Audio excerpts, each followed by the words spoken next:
Welcome to Slaughterhouse Stories. I hope you enjoy the stories I have for you tonight.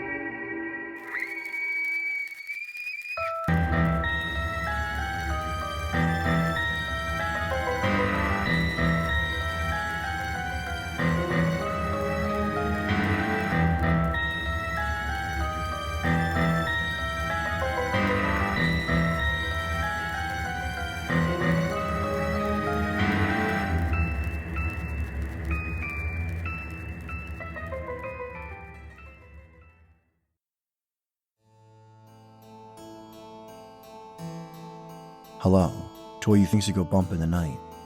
Hello to all you humans as well. Welcome to the show that brings you creepypastas, short scary stories, and dark horror-themed poetry from all across the world. This is the Slaughterhouse Stories Podcast, Episode 52, Angel in the Snow. I'm your host and narrator, Ghost Train, telling you to lock your doors, get under your blanket, and keep the lights on. If you'd like to discuss all things horrific and spooky with me, you can find the links to my social media accounts in the show notes. And if you'd like to write in and have your email read on the show, email slaughterhousestoriespodcast@gmail.com with creepypasta requests, stories you've written, or your own real-life paranormal encounters. Before we get to tonight's first story, I'd like to ask you a favor. If you're enjoying the show, please head over and leave a review through iTunes and help spread the word to your friends, family, the ghost in the cemetery following you. Whomever, tell them, be a listener, not a victim. Now, let's get spooky. Welcome to tonight's show, releasing about 1 day short of our 1-year anniversary. It's been a fun year in the podcast, filled with stories that were terrifying, but a little less so than what's actually going on in the world. So hopefully for a few minutes every week, I could give you something different to be scared by and let you take your mind off the real world. And I'm going to try to continue that tonight. So, let's get into tonight's first story. This one about two girls trying to enjoy a card game on the porch when things take a tragic turn. What happens? Will these girls survive a game of chance? Let's find out together while you listen to Ace of Spades.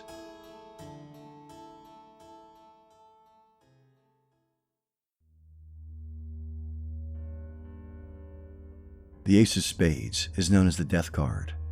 Nobody knows why it became associated with death, but most cultures believe that the Ace of Spades is a bad omen. Two young girls, named Nicole and Tamara, were sitting in their backyard one evening. They were passing their time playing cards at the garden table. It was getting dark, and the moon was visible in the night sky. There was a forest and a swamp behind their house, and the wind was blowing softly through the trees. The girls were just about to start a new game when a tall man appeared from the darkness. The two girls had never seen the man before, and as he came shuffling through the long grass and approached them, they felt a little afraid. "I see you two are playing cards," he said. The girls nodded. "Mind if I join you?" he asked. "I can teach you a new game." Tamara shook her head. Her mother had always warned her not to talk to strangers. Besides, the man looked very creepy. But the other girl said, "Okay, I suppose. It's kind of boring just playing with two people. Show us your new game." Tamara nudged her and whispered in her ear, "I don't want to play with him. Let's just go inside." "Come on," Nicole laughed. "Stop being such a baby. Stay here. Don't you want to learn a new card game?" Reluctantly, Tamara agreed to stay. The tall man picked up the deck of cards and began shuffling them. "I don't know if you will like this game," he said, grinning broadly, "but I know I will enjoy it immensely. He dealt the cards, one to each of the girls and one to himself. Tamara's card slid off the table and fell face up on the ground. It was the ace of spades. When Tamara bent down to pick it up, she saw that the man wasn't wearing any shoes. His legs were long and hairy, and his toenails were curled. A chill went down her spine. Holding the ace of spades in her hand, she began to feel very frightened. She began tugging at her friend's blouse and begged her to leave. Nicole refused and dismissed her with a wave of her hand. Tamara ran into the house and locked the door behind her. She scrambled up the stairs and into her bedroom. Grabbing her phone, she called the police. When they arrived a few minutes later, Tamara answered the front door and led them out to the backyard. When they got to the table, they found Nicole's dead body laying underneath it. The poor girl had been torn in half. The chair on which she had been sitting was covered in blood. A note had been placed on the table. It read, "You were saved from death by the ace of spades."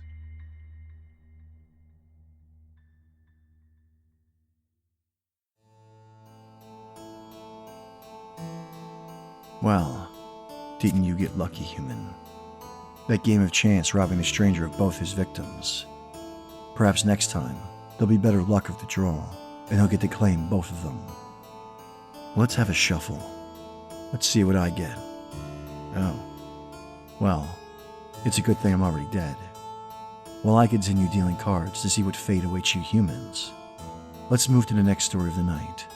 This one, written by Spirit Voices, is a letter from a very special creature to a very special little boy, talking about the past and the present and what the future could hold. Settle in and relax while you listen to Dear Theodore.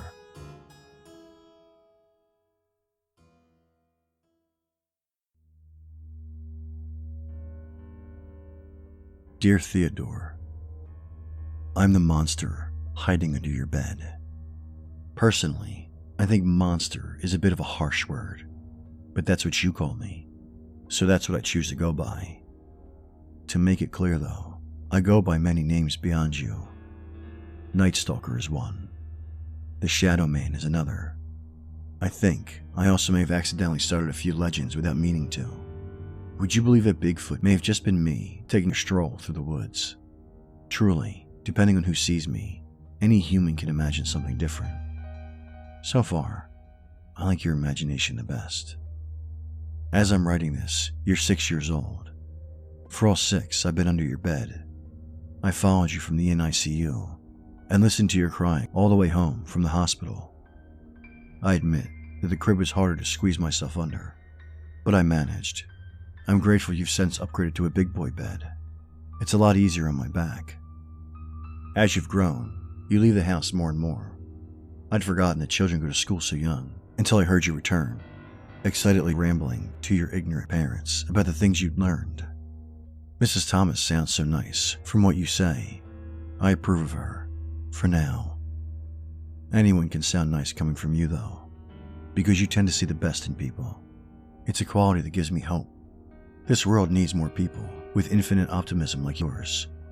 And you can quote the big scary night monster on that. You even try to find good things in me. When the moon casts a hideous mix of shadows and light into your room, and the fear of my very presence makes you tremble, I hear you whisper to me, "I'm scared.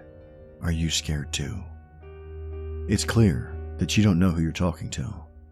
To you, I am nothing but a nameless creature, with no aim or purpose, just an undetermined maliciousness.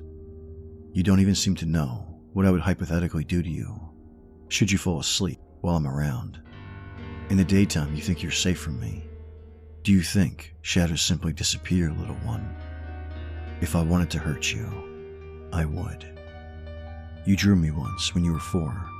The crumpled paper ended up under the bed with me. You've never truly seen me, and your art skills were underdeveloped to say the least, so of course there were a few inconsistencies. Your illustration depicted a haphazard gray scribble with pointed teeth and horns, and too many claws to count, almost like a sickly demonic porcupine. I couldn't help but be amused by what I saw. I won't say you were completely wrong.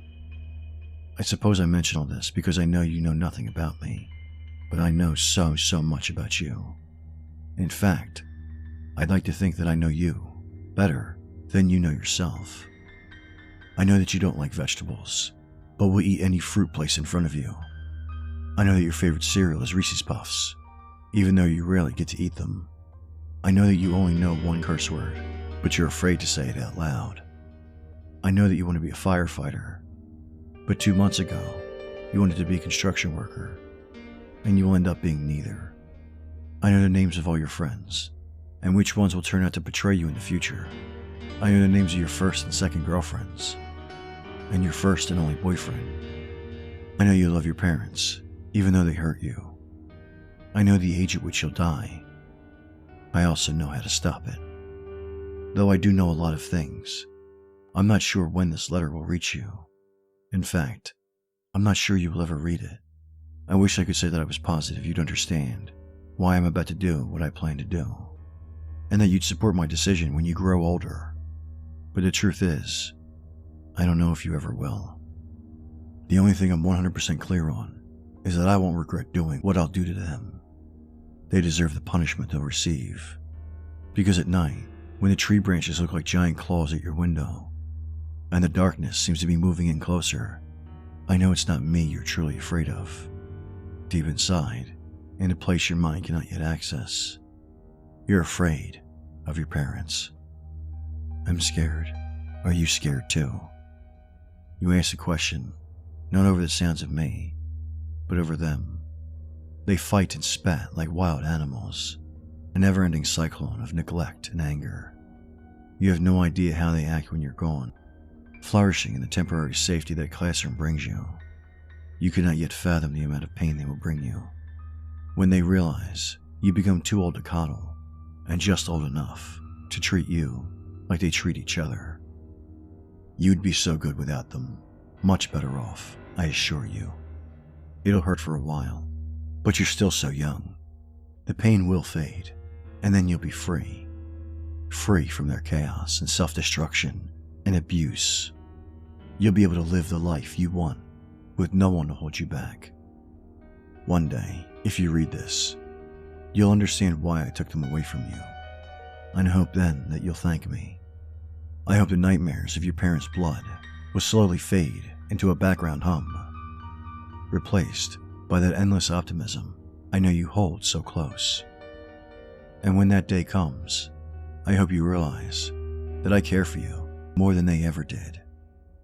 Eternally yours, the monster still under your bed.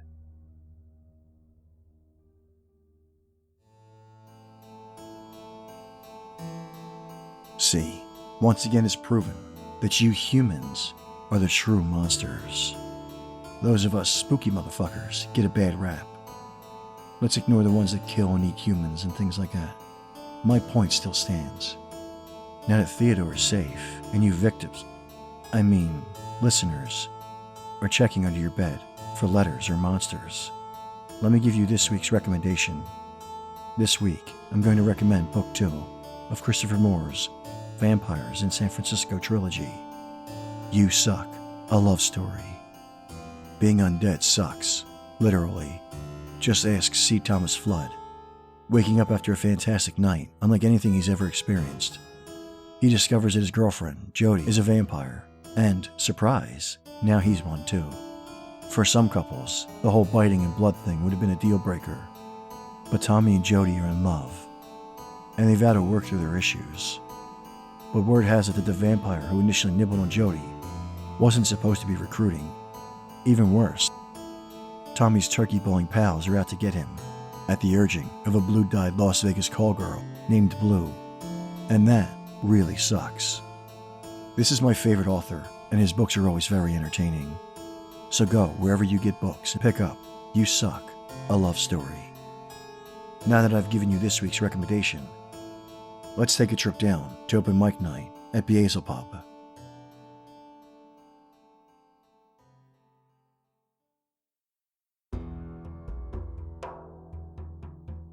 Welcome, fiends, to open mic night at Beelze Pub, where we invite you to sit right here and go into the more poetic side of fear.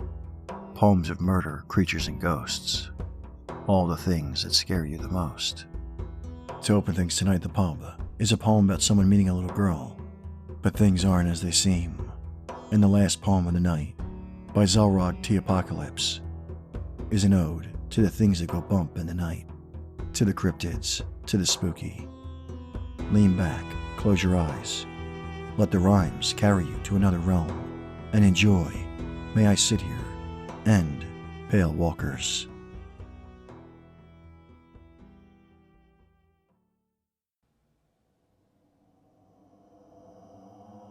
May I sit here? The little girl stares at me. She does not reply. Does she notice me? The little girl screams with delight. What does she want? The little girl is crawling towards me. Her eyes are an innocent gray. Her hair is as black as the shadows. Her dress is as blue as the sky. Her body seems frail. The little girl is walking towards me. She licks her lips. She stares into my eyes. My body is frozen with fear. The little thing is running towards me. My screams of terror will not be heard. Maybe it was just a dream. I awake on what seems to be a bench. But why can't I open my eyes?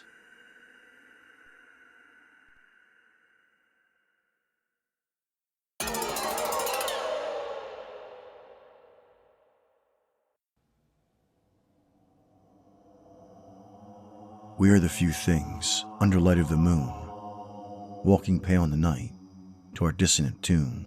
Be us one, be us many, our pace shall not yield, lest the break of the dawn arrive soon. We are who walk without reason or rhyme, without purpose or fear, to the temple bells chime. We are children of night, and forever shall be, as we've been since the dawn of our time. We are who thrive near fear and regret, paranoia and loss, and anxiety wet, at petitious thoughts of what's promised to come, at the moment your precious sun's set. We are the many and we are the one. We are darkness incarnate, what daywalkers shun. We are brokers of fright, but don't misunderstand. What we do only for fun. We are not evil, and we are not good. We do only as night has commanded we should. We are children of night, denizens of the dark, acting only as denizens would. We've none the fears that bind daywalkers so, for a pale walker's kin are your objects of woe. A befriender of slender, caretaker to rake, for if one's a pale walker, all know. We have no doubt whether one is our own. There was never such thing as a pale one unknown, and yet brazen and foolish daywalkers charade, unaware of the seeds that they've sown. We laugh at those who sleep still through the night, and we laugh at those fearful, denying their fright. All those foolhardy souls taking light of our world find themselves in a miserable plight. There are none born pale walkers as we, but there's no great reward without greater a fee. We are children of night, and if such is your right, you yourself may a pale one be. We are the shadows that haunt people's dreams, and the feeling that tells you all's not as it seems. We are one, we are all, and despite what is said, we're the chosen few fate redeems. We are the primal, the soulful in part, and no walker of day shares our glorious art. Let them bask in their light, in their warmth, for you see, it is we, the more human at heart.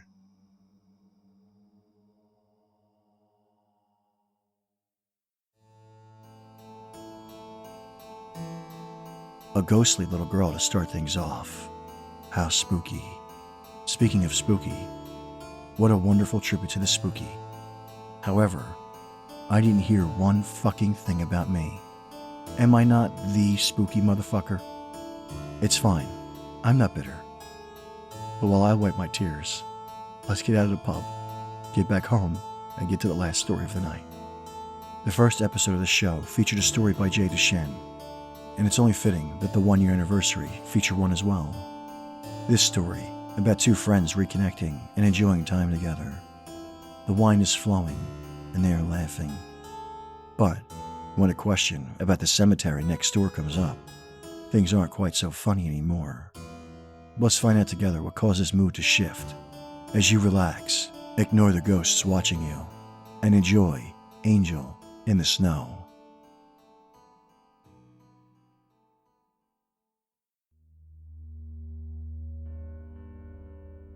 In college, I was a bit of a goth chick. Well, more than a bit. I was in it deep. Luckily, so was my roommate, Tara. We hit it off immediately, quickly discovering our shared love of all things dark and creepy. Music, TV shows, fashion, you name it. We called ourselves the Goth Girlies. No joke. It's a little cringy now, but we all do stupid things when we're young. Tara was my roommate throughout most of undergrad, and we kept in touch after graduation, watching each other's lives unfold, mostly via social media. Just last summer, Tara bought a house right next to a cemetery. I was absolutely ecstatic for her. We always talked about how cool it would be to live in a quiet suburb next to a sprawling graveyard, instead of the bustling gray metropolises we both come from. I was still hopelessly stuck in mine. The downside of being a working actress is a necessary evil that is city life. But Tara had finally managed to achieve her dream. I knew she would one day. Being the friend that she is, she was kind enough to invite me up for a visit. I wanted so badly to go, but that same summer, I was just about to embark on my first national tour, and so I had no choice but to refuse. That kept me busy all through that summer, and on into the fall and winter. That next spring, when it finally looked like the worst of the northern snows might be over, Tara extended the invitation one more time. This time, I was mercifully free to accept. "Oh my God," I said when I first arrived. The place was even more spectacular than the pictures on Facebook had led me to believe. It was straight out of a gothic novel. Investment banking is really working out for you, isn't it? She blushed and rolled her eyes. "Shut up and come here, you," she said as she threw her arms around me and squeezed. It was nice to hug an old friend. Her little dog, Mocha, who up to this point had been sitting by very quietly and obediently, suddenly decided I was a bit too close to his mama and began pawing lightly at my leg. I laughed and knelt down to give him some well-deserved scratches. These seemed to satisfy him, and he graciously left us girls to our conversation. "So," I said, once the wine had been poured, "I'm sure you know what I'm curious about." "What?" Tara asked, seeming genuine in her curiosity. "Oh, only that vast collection of corpses that's practically right in your backyard." I thought she'd bubble over and start telling me a million stories about her exploration of the place. But that was not what happened. Instead, her smile disappeared. She went completely silent and even looked a little worried. "Tara," I said, "what is it? Are you okay?" "Yeah," she said. "I'm fine." She paused. "I just think, well, maybe living next to a graveyard wasn't the best idea." I was stunned. "Are you kidding? We used to talk about this all the time. This was one of your life goals, dude." "I know," she said. "That's what makes this so disappointing." "What's disappointing?" I asked. "Is the cemetery too recent? I know you like the old ones." "No," she said abruptly. "It's not like that." She fell silent again. "I'm not sure you'd believe me if I told you." "Try me," I implored. Part of me was excited, expecting to hear a spooky story. But somewhere deep inside, my concern was growing. She took a deep breath and began. "I was excited to live here.